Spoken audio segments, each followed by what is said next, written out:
Welcome to the Rabbi and The Shrink. This is Dr. Margarita Gurri, The Shrink, and here's everyone's favorite rabbi, Yonason Goldson. And the good rabbi and I are delighted to introduce you today, Ron Carucci. Hi, Ron. Hi, Doctor. Hi, Yonason. Nice to be with you. Glad to have everyone. We're absolutely thrilled. And everyone who's listening, get ready, hold on to your seat. If you want to learn how to be honest and lead with power of truth, justice, and purpose, you have tuned into the right episode. One of the things that I love about Ron Carucci is I was watching his TED Talks, and we'll make sure we have links of those. He's one of the most impassioned speakers who's connecting with feeling in an authentic way to help invite everyone to not only be a best selves for themselves, but for the world. I just love how you did that. Thanks for doing that, Ron. That's way cool. Thanks, Doctor. All right, so he's a best-selling author of 9 books. This clearly has not been a slouch. He has an Amazon bestseller, #1, Rising to Power, which is a good name for that. He's a regular contributor to the Harvard Business Review, Forbes, Fortune, CEO Magazine, Business Leader, MSNBC, Business Week, Smart Business, blah, blah, blah. And now to the Rabbi and the Shrink. So we're just very honored to have him here. So how did you get started with doing all of this? You know, the whole idea of power of truth, justice, and purpose. How did that get started for you? Well, we began the research probably 9 years ago. And who is we? With a 10-year study we did for the book Rising to Power. We had 2,700 interviews at that point over 10 years collected.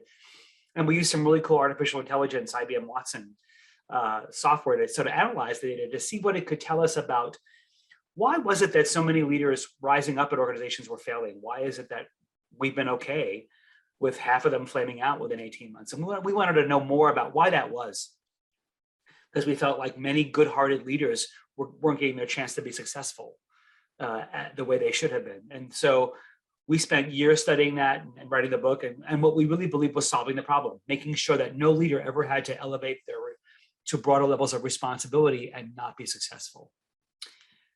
Fast forward 5 years, and now we have 15 years of data with 3,200 leaders in our database that we had interviewed. And we thought, I wonder what's in that basket now.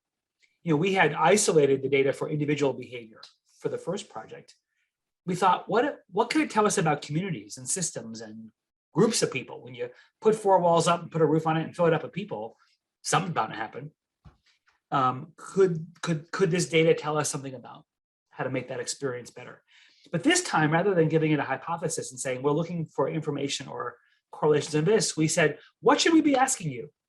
What places in this data are there interesting connections that we should be wondering about to see just how intelligent the data was, or the technology was? Well, it turns out the software came back with very interesting drill sites of go look here because there's something really fascinating about the way this data is loading on each other. And one of those places was about truth-telling and honesty, and the places in communities of people that it happens and the places that it doesn't.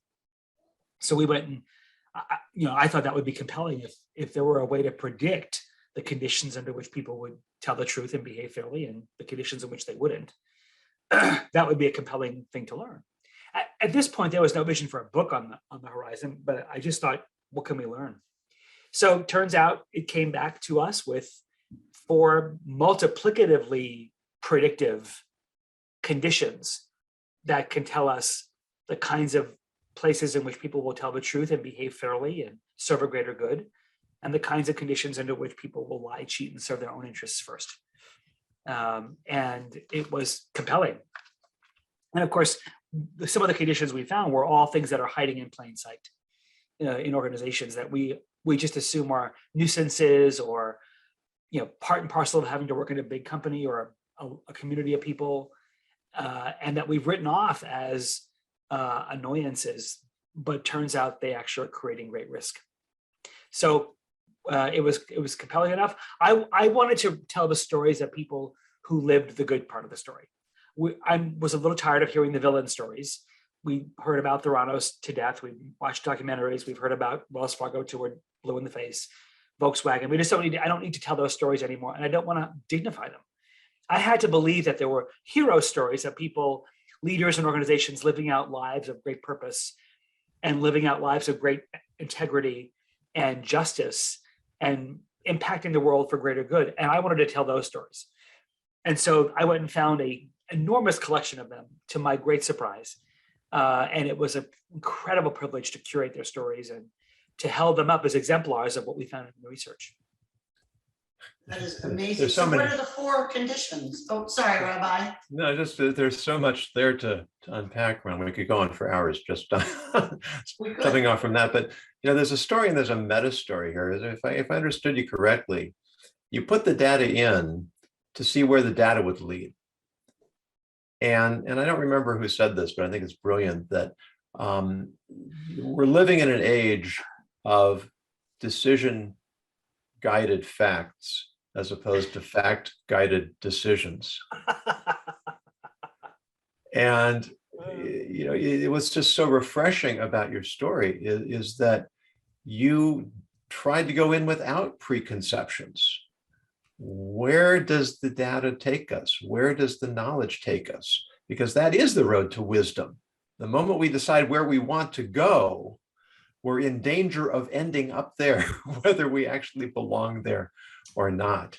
Well, and how many, I mean, God bless the academic community, but they have an X and a Y hypothesis that they have to prove. And it should come as no surprise in a publish or perish world that they often prove their hypothesis.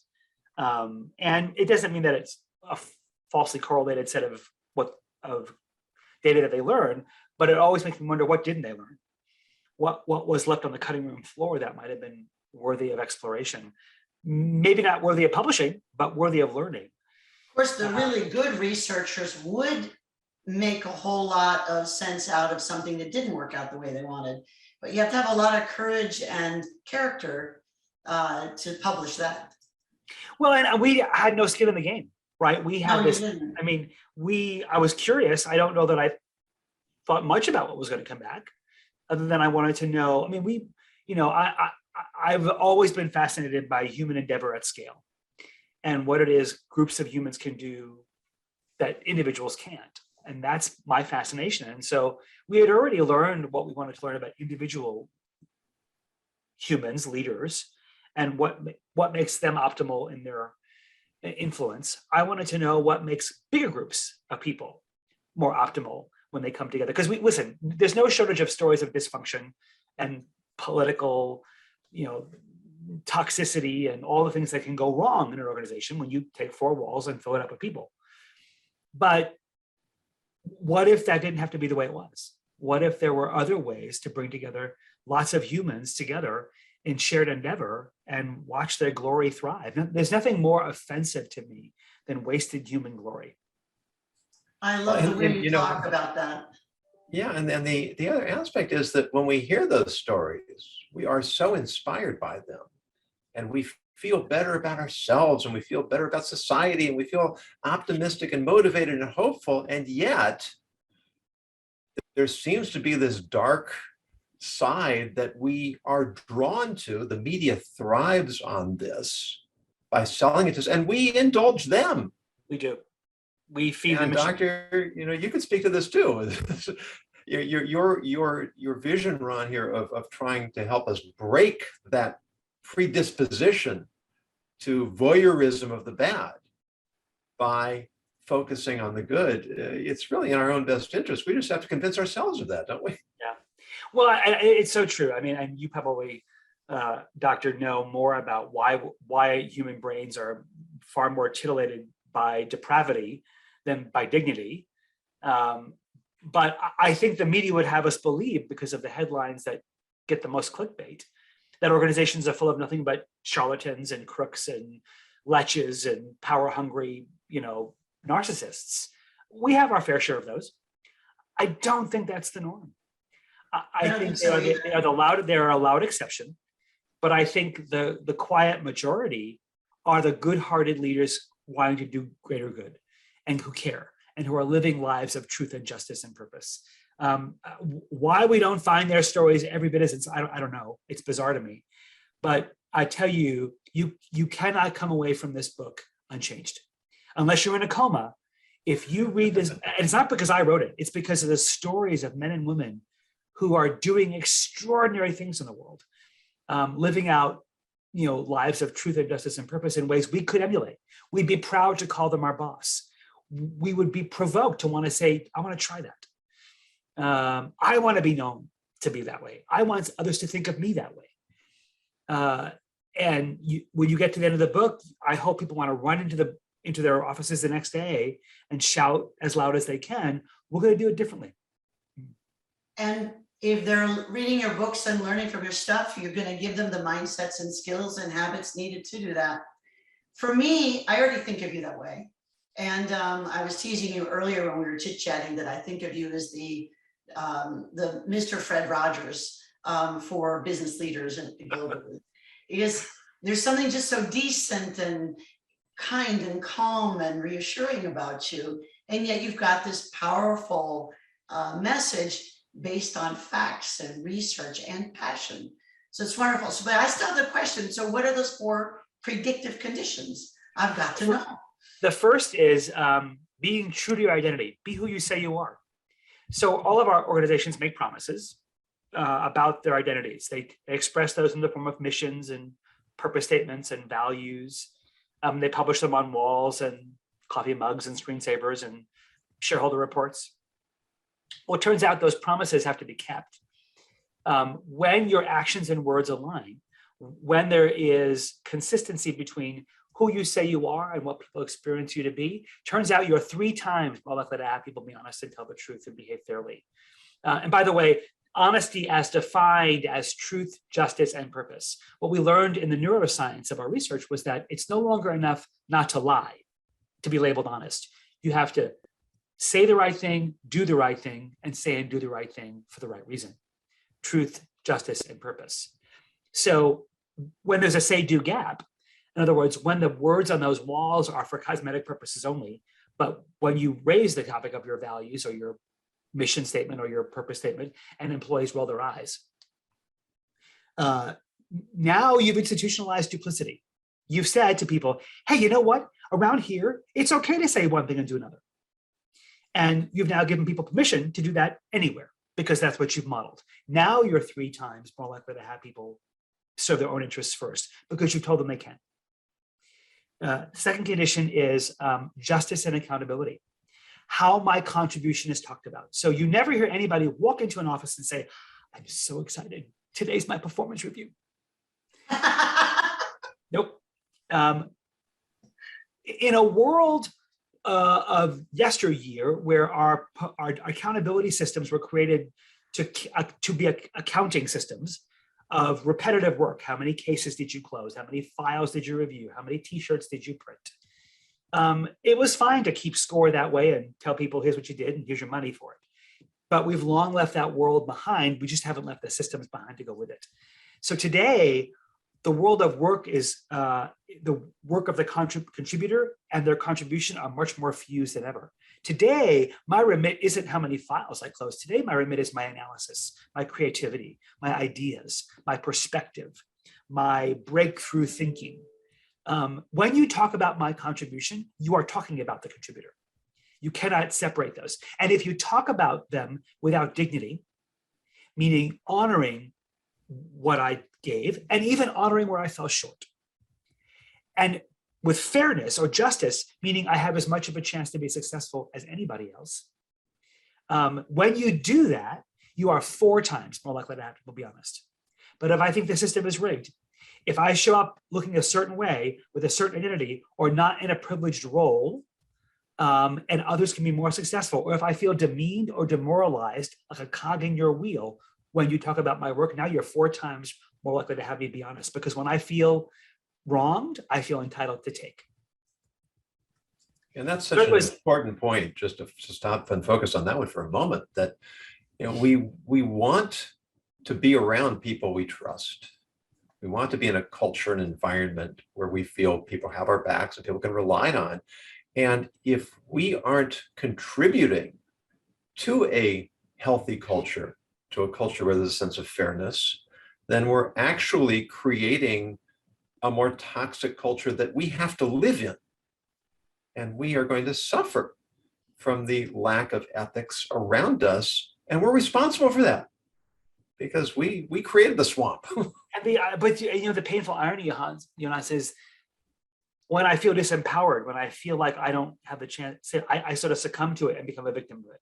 I don't see myself as having the agency to change it, which is unfortunate.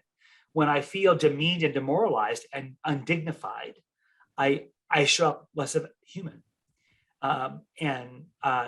In those environments, your best talent quits and leaves, but your mediocre talent quits and stays.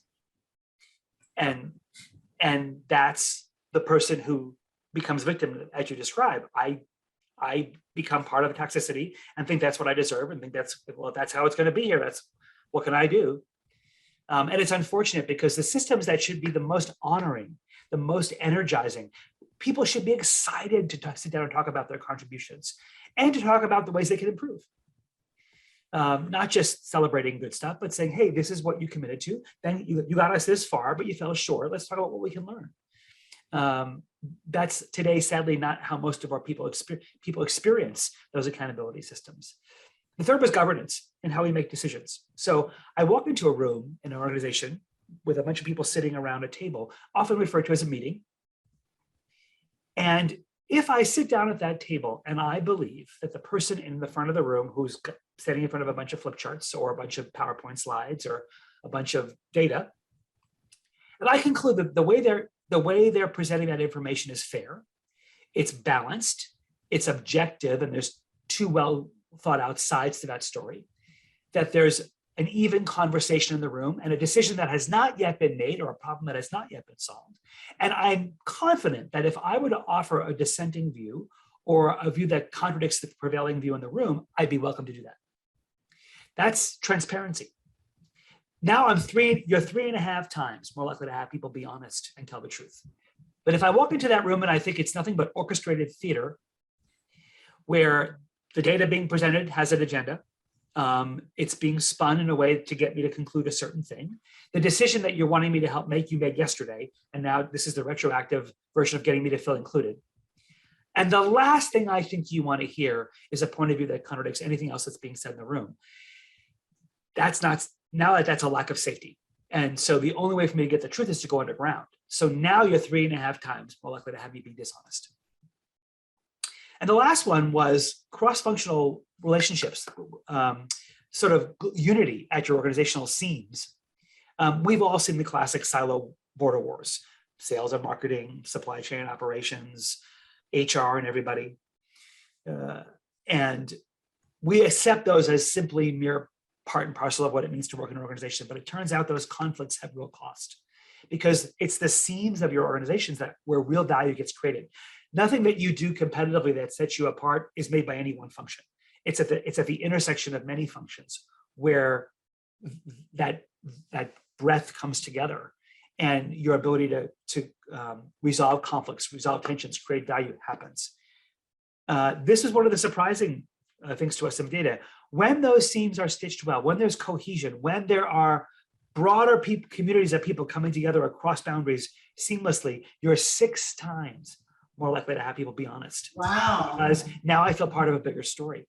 But when those silos prevail, when you fragment the organization, you now fragment the truth. Now I have nothing but dueling truths. My goal is no longer a single source of truth. My goal is simply very, very directly to make sure you understand that you're wrong and I'm right. When that happens, now you're 6 times more likely to have people be dishonest, because you've torn the fabric of the organization apart. There's no longer one story. There are multiple competing stories. The other staggering but sobering aspect of research is that the statistical models are cumulative. So if you're really, really good at all 4 of those things, you are 16 times more likely to have people in your organization tell you the truth, behave fairly, and serve a greater good. But if you suck at all 4 of those things, now you're 16 times more likely to have your organization end up in a headline you never wanted to be in. And they're all factors well within our control. But what we learned in the research is that honesty is not a character trait. It's not some mysterious force we sprinkle over ourselves. It's actually a muscle. It's something you actually have to work at to get good at it. And That's what the rabbi always says. And you have to work at it every day. You have to earn it every day. What it takes to earn the reputation of being trustworthy today is truth, justice, and purpose brought home every day. And the good news is we can learn. All of our models showed us that it's not an all or nothing proposition. If you improve coherence in your identity, reducing your say-do gap by even 30%, you get a 12% hit in honesty. So we can move the needle on all four of these things incrementally. We don't have to sort of leap as if it were possible. Let me ask you the question that I get asked from time to time. What you're saying is so obvious. Why don't people get it? Is it just that we think we can take shortcuts and get there faster? I said if we could answer that, we'd be very wealthy. Exactly. I have a theory, and it's this. I think it's so obvious that people presume it to just be so.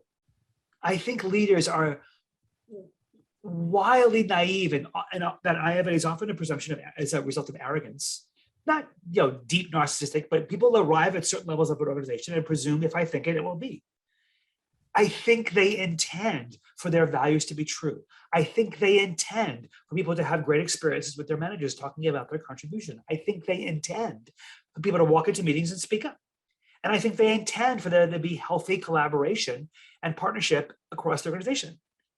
And I think that they think because they intend it, it's happening. Rather than realizing that your intentions are fairly meaningless at that level of an organization. And unless you design your organization to have those outcomes, you're not going to get them. I tell my executive clients all the time, your organization is perfectly designed to get the results you're getting. That is true. Well, so if you're getting, hypocrisy, demeaning accountability systems, lack of transparent governance meetings, and people sort of cutting deals under the table, and border wars, that means that's what you're built for. If you don't want those outcomes, declaring you don't want those outcomes is interesting in the last 5 minutes. Designing the organization to produce different outcomes, which is a deeply transformative body of work, is what you actually have to do to have your intentions become real. And I think most leaders just don't want to do all that work. Well, the rabbi and I have done, keynotes and consultations, advising, whatever. And one of the things he and I keep talking about is that why is it people don't get it? And I think that your book talks to that issue because they don't have the vision of what it looks like. So I think that many of them have never seen it in action. They've never experienced it themselves. They have good intentions, but they don't know how to roll it out with the day-to-day. And I think it's wonderful that you're showing people and inspiring people with the stories, which is one of the things the rabbi's been working on with his stories as well. How do you get people to see what they're actually doing and what instead could be? So yeah. I love that. Rabbi, do you have a story for us on this?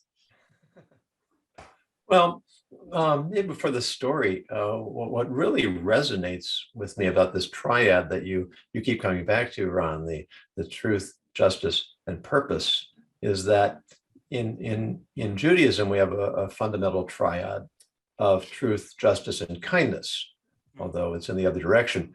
But as I thought about it, I think kindness and purpose are very closely aligned, because kindness is acting in an outward way to benefit others. Yes. And I think ultimately that's what purpose really is. Yeah. So on the one hand, you have this outward desire to do for others. It's balanced against this sort of internal sense of what's right and what's just. So for instance, charity on the one hand and work ethic on the other, personal responsibility on the other. And when you find a way of synthesizing or balancing those two, then you get to truth. And it's a very powerful model. And then the image of three is so fundamental. We know that the three represents foundation, that in architecture, in engineering, and in philosophy and in speaking, we always talk about the power of three. There's something in the natural world that three is really the foundational building block or structure that supports everything else. So I just find your model extremely compelling. Brilliant exegesis. I just loved that. I bet we're recording it. It's I think one of the great things we found in the neuroscience is that our brains come hardwired for just what you described, Rabbi. It's what we're naturally created to want and to be. The unfortunate thing is that our brains don't, unlike our cell phones, don't come with restore factory settings buttons. So when we are indulged in environments that don't optimize kindness and care and truthfulness, we succumb over time, or we have to leave because the dissonance becomes too great. And it's unfortunate because, like I said, and we just watched, 25 million people quit. 69 million people quit their jobs last year. We did. If you're not getting the message that people are far less tolerant of environments that are toxic, that are uncaring, that are unempathic, you're really going to be in trouble. And so for me, and I, to your point, Doctor, I left no stone unturned. I didn't want anybody to leave any one of these chapters thinking, what do I do now? So every chapter ends with a very clear set of, here's 10 things you can do right now. I love that. You speak that way too. You define a problem, you talk about it, this part of it, that part of it, and you always have a solution. I think that clarity helps people feel like they can make it happen. Well, my goal is to empower the agency and people to say we can all do better, and we should all want to do better. But I want to leave no excuses for, gee, I'm not sure what to do now. Every section of the book, for every one of the findings, is broken into, here's what the system of the organization can do, here's what you as an individual can do. So even if you feel like, well, I don't control the culture, or I can't control all of performance management, here's the thing you personally can do to enact this in the environment that you're in right now. So nobody has to walk away thinking, I wish I could change this. Well, that's so critical. There's this phrase that we hear in the speaking world, to my opinion, way too often, and I won't name the author, although this person is very well known, much more famous than I probably ever will be. People won't remember what you say, but they'll remember how you made them feel. And that's nice. But then 10 minutes after they walk out, what are they left with? They've got a nice feeling. But what you're offering is, here is something that's practical, that I can take a next step, that I can implement, that I can affect real change. And I can feel good about that too, but that feeling is going to last and go on and on and on and perpetuate and spread in a way that this momentary feeling of inspiration is very unlikely to. The Fred Rogers, very well done. But we could talk to you forever.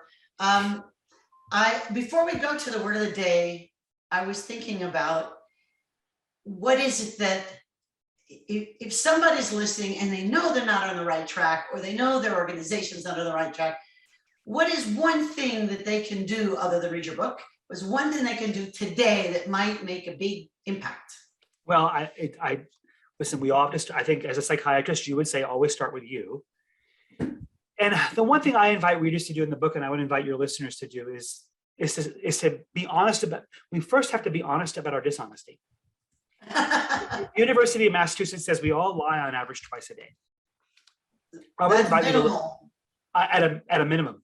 I would ask you, in a quiet moment of your life, use a journal, but to look back over the last 8 or 10 days of your life, and no one ever has to see this, and think about the moments where you were not true to yourself, the moments where you embellished data to your boss, the moments where you were curt to your spouse, the moment where you treated somebody disrespectfully, the moment where you hid information from a direct report to avoid hurting their feelings. Pick the moments, you know what they are. Yeah. Where you were, what that brought you to your dishonesty. And what I can guarantee you, and Doctor, you can back this up, is that they're not random. No. Those moments, you will see a pattern. And you will see a set of choices where you told yourself, this is the behavior I'm going to choose because it makes me feel safer. It makes me feel a certain way. I believe I'm appearing a certain way. I'm engineering a certain response from others. And if you want to live a more honest life, you have to rescript the narratives that bring you to your dishonesty. You're making choices, even with good intentions, that are less than who you are, that are less than your best self. And the lie you tell yourself that this is okay, or that I feel safer, or that I feel XYZ, or I think they now think this about me, they're not true. People see right through that stuff eventually. And all you're doing is causing yourself needless suffering. So I would ask you to spend time thinking about what are the patterns or the experiences or the people or the triggers or the environments that bring you to your dishonest self. And ask yourself, if that narrative were to say something else, would I choose a different behavior? That's where honesty begins. And the minute you can need to make different choices in those moments, you'll be able to much more graciously invite others to do the same. I love that. So of course it starts with me and you. Every person has that. And that's why it's so scary. That's why people need courage. And that's why they need. And we need each other, right? We really do. We can't do this Absolutely. alone. You know, those moments of discovery, even if you keep them hidden from other people, they're your best transformations in the hands of somebody who cares about you, loves you, and knows you're dishonest anyway. Yeah, And that's why we have to you surround need each ourselves other. with quality people.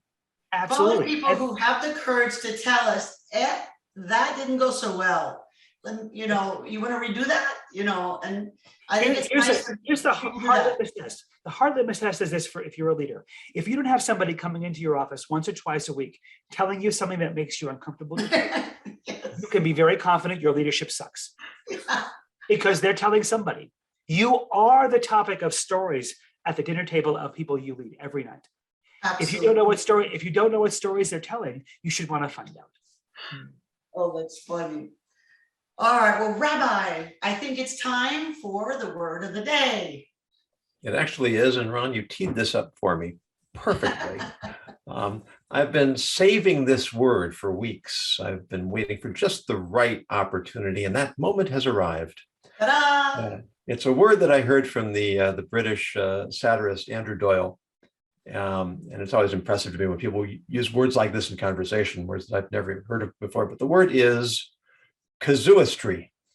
Never heard of it. Casuistry. Now, when I heard it, I thought it was a manufactured word from kazoo, right? Right?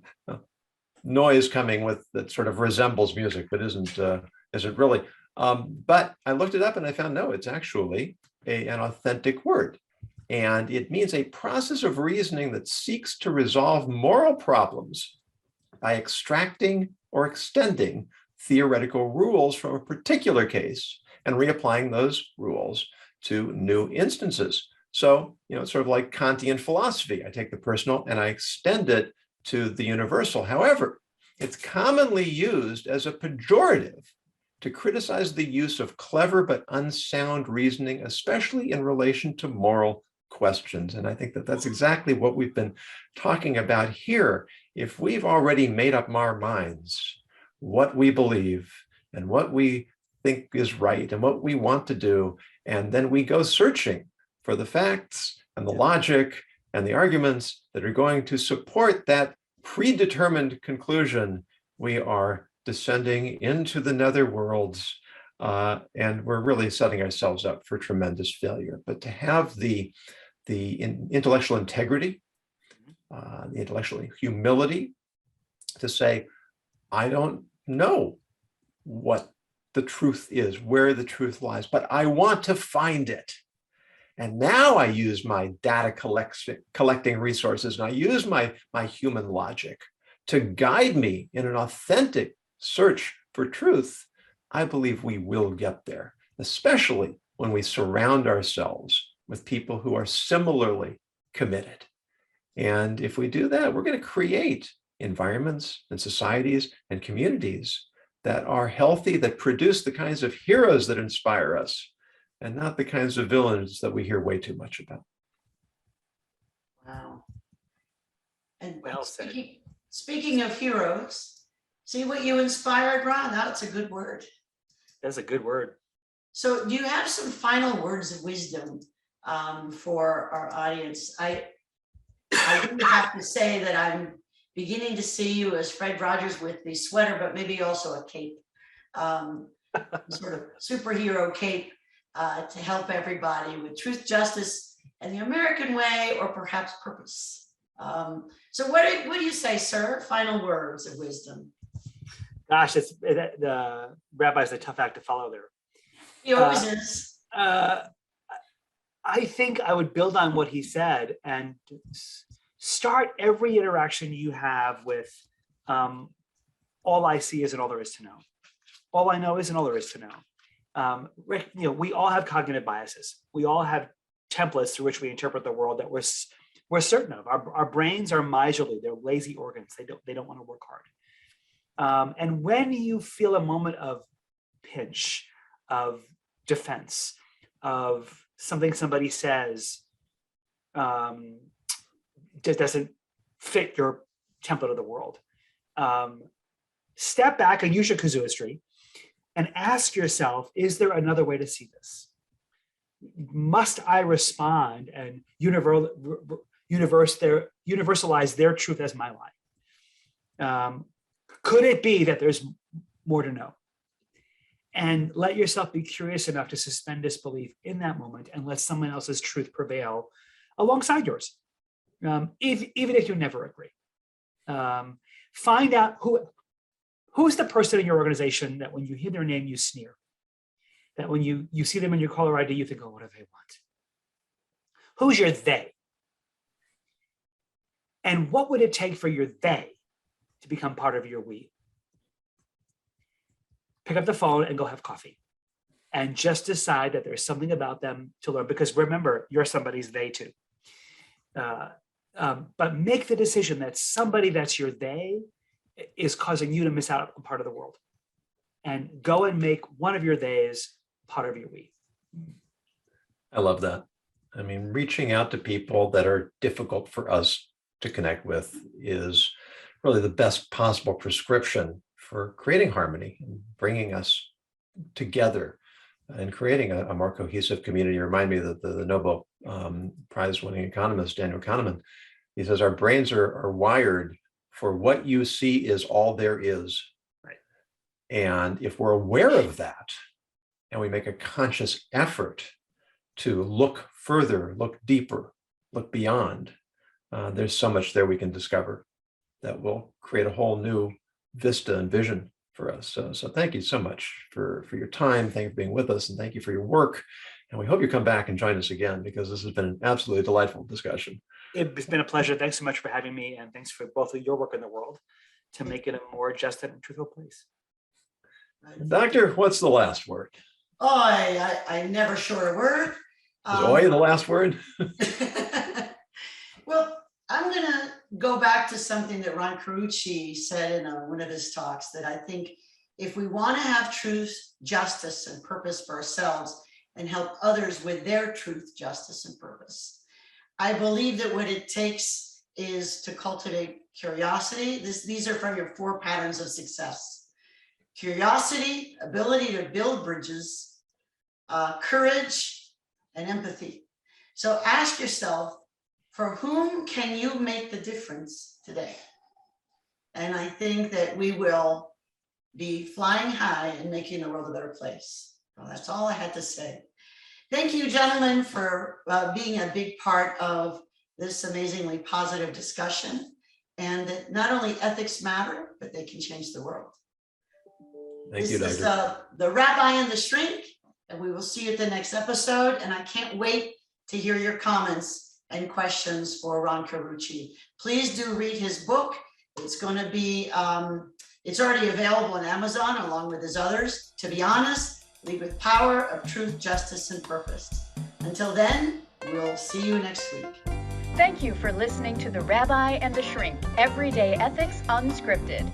To book Dr. Red Shoe, Dr. Margarita Gurri, or Rabbi Yonason Goldson as speakers or advisors for your organization, contact them at therabbiandtheshrink.com. This has been a Dr. Red Shoe production.